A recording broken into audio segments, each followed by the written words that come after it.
The Lexus NX is like the middle child in a large family. It's a lot more expensive than the UX, but not as plush or as spacious as the RX. And yet, here in Canada, it is one of the most sought after Lexus SUVs on sale. Why? Let's go for a drive and find out why.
One of the main reasons why the Lexus NX is so popular here in Canada is because it's a very easy SUV to drive. It doesn't feel overly wide, it's not that long, and the steering has just the right amount of weight to it. So it doesn't feel too heavy, but it also doesn't feel too light. Plus, it's easy to maneuver when you're stuck in rush hour traffic or when you're just looking for a spot in a busy parking lot. So on those daily commutes, the Lexus NX will not tire you out. Another reason why it's so popular is because it's very fuel efficient, especially if you go for this NX350h, the hybrid version. The 2.5-liter naturally aspirated engine with the aid of the electric motors only has a net output of 240 horsepower. So although there are faster SUVs out there, the power is okay. 0 to 100 kilometers an hour takes somewhere around 7 seconds, but that's totally fine for an SUV like this. It feels punchy off the line, and it doesn't feel like as though it really struggles when you merge onto a highway or when you want to overtake someone on a highway. You can also set it to sport mode and get more instant throttle response. But as I said, it's the fuel economy that is very impressive. It's rated for 5.7 liters per 100 kilometers in a city and 6.4 liters per 100 kilometers on a highway. I've been averaging 6.1 liters per 100 kilometers, so right in the middle, and that's with city and highway driving. About 60% city, 40% highway. But if you want even more fuel savings, the Lexus NX is available as a plug-in hybrid as well. This hybrid powertrain behaves just like every other traditional hybrid system out there. When setting off from a stop, the engine is running in conjunction with the electric motors. Then once you reach your desired speed and let off the throttle a little bit, the engine shuts off for brief periods. This NX also has an EV mode. However, it's not the kind that you would find in a plug-in hybrid, for example. So with this EV mode, it does allow you to accelerate a little bit more quickly while just using electricity. But if you push too hard on the throttle pedal or you go past about 35-40 kilometers an hour, then the engine will turn on. So this EV mode is essentially only used when you're in a parking lot or when you're going down your street in your own neighborhood. Unfortunately, like some other hybrids, like the CR-V hybrid or Hyundai Tucson hybrid, which I previously did a comparison on, this Lexus NX does not have different levels of regenerative braking. It's all controlled through the brake pedal.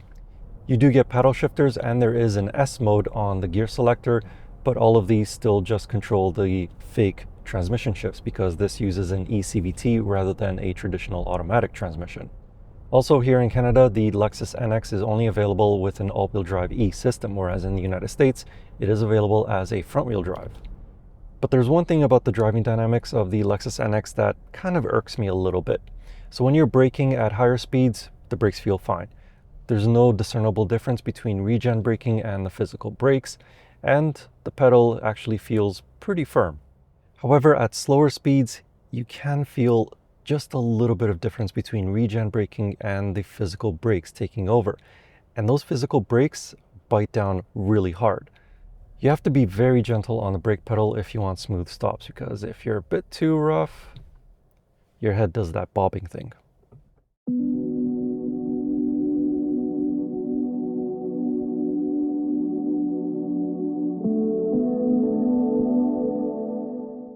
Despite this demo version of the Lexus NX not being equipped with adaptive dampers, the ride is really good for having standard suspension. It feels plush without being overly floaty, but over bigger bumps, it will take a few more jounces before the suspension settles the body. The seats are the other half of the comfort equation. They're plush, supportive, and don't induce any pressure points through your back, legs, or bum. The NX also doesn't let a whole lot of outside noises into the cabin. During city drives, the engine's noise is well muted when accelerating at a moderate pace. However, it will become annoyingly loud when you mash your foot on a throttle pedal. On highways, wind and engine noise is negligible, but there is a little bit of road noise intruding into the cabin from the tires. However, I think it's acceptable and it doesn't require you to raise your voice in order to have a conversation with the passengers in the back. The interior of the NX is exactly what you would expect from a Lexus vehicle. For the most part, all of the materials are soft to the touch, from the dashboard to the door panels to the center console, the seats, and of course the steering wheel. It's wrapped in a very soft leather. There is some gloss black plastic on the center console, which I'm sure you know does not look great once dust, fingerprints, and scratches get all over it. So if you want it to look good, you do have to make sure that you take care of it. But overall, the cabin does feel really nice and, as I said, as a Lexus should feel. However, it's not the most spacious. So for my 6'4" height in these front seats, I have enough legroom, but headroom, although my hair isn't brushing up against the headliner, it does feel like it's pretty close to it. And I did lower this seat to its lowest position. So if you are even taller than me, then you might have an issue with headroom. But otherwise, the view outside of the car is good. You can clearly see over the hood. Blind zones are pretty small and you get some pretty big exterior mirrors. However, the view out the back is a little bit constricted due to the rear seat headrest as well as the smaller rear windshield. But thankfully, the Lexus NX is available with a rear camera mirror. Behind my tall driving position, I have an ample amount of space. My knees gently brush up against the back of the front seat, but they don't feel squished. However, headroom is a different story. My hair does brush up against the headliner, and although the seats can recline a little bit, it still doesn't really make that much of a difference. Behind the seats, the Lexus NX350h has one of the smaller trunks amongst its competitors. It can accommodate 643 liters of space with the rear seats up, and only 1,328 liters of space with the rear seats folded. There is a small storage compartment underneath the trunk floor, but no spare wheel.